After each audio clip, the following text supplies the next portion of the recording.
আপনি জানেন কি পৃথিবীর মানচিত্রে এমন 4টি নদী আঁকা আছে যাদের শুরুর গল্প লুকিয়ে আছে স্বর্গের দরজার ওপারে। এই স্রোত শুধু পাহাড় সমুদ্র পেরোয়নি, পেরিয়েছে জান্নাতের বাগান, সিদরাতুল মুনতাহার ছায়া আর আখিরাতের গোপন রহস্য। আজও তারা বয়ে চলেছে শহর, গ্রাম, মরুভূমি আর সবুজ মাঠের মাঝ দিয়ে, কিন্তু তাদের উৎসের পথে মানুষের পা কোনোদিন পৌঁছাবে না। এগুলো কেবল নদী নয়, বরং জান্নাতের বার্তা, আখিরাতের স্মারক আর কিয়ামতের পূর্বাভাস। ইসলামী বর্ণনায় রাসূলুল্লাহ সাল্লাল্লাহু আলাইহি ওয়াসাল্লাম মিরাজের রাতে 4টি নদী দেখেছিলেন, 2টি জান্নাতের ভেতরে আর 2টি পৃথিবীতে প্রবাহিত। সেই পৃথিবীর নদীগুলো হলো নীল ও ফোরাত। অন্যদিকে সহিহ মুসলিমে আরও 2টি নাম পাওয়া যায়, জয়হান ও সিহান। এই 4টি নদী একসাথে তৈরি করেছে এমন এক কাহিনী যা একই সাথে ঐতিহাসিক, আধ্যাত্মিক আর রহস্যময়। প্রথমে ফোরাত বা ইউফ্রেটিস। প্রায় 2800 কিলোমিটার দীর্ঘ এই নদী তুরস্ক থেকে শুরু হয়ে বয়ে গেছে সিরিয়া ও ইরাকের হৃদয় ভেদ করে।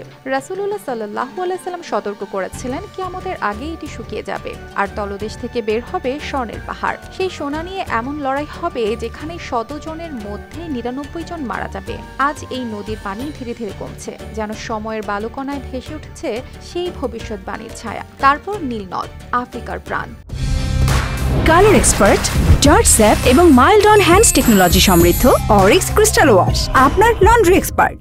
প্রাচীন মিশরের সভ্যতার শিরা উপশিরা। সহিহ মুসলিমে এটিকে জান্নাতের নদী বলা হয়েছে। নবী মুসা আলাইহিস সালামের শৈশবের সেই অলৌকিক ঘটনা এখানেই, যখন তার মা ফিরাউনের হত্যার হাত থেকে বাঁচাতে তাকে ঝুড়িতে ভাসিয়ে দেন নীলের জলে, যা পৌঁছে যায় ফিরাউনের প্রাসাদে। তৃতীয় নদী জয়হান, তুরস্কের পূর্ব তারাস পর্বতমালা থেকে উৎসারিত। প্রায় 500 কিলোমিটার পথ পাড়ি দিয়ে ভূমধ্য সাগরে মিশেছে। প্রাচীনকালে এটি ছিল প্রাকৃতিক সীমানা, সভ্যতার বিকাশ আর জীবনের অবিচ্ছেদ্য অংশ।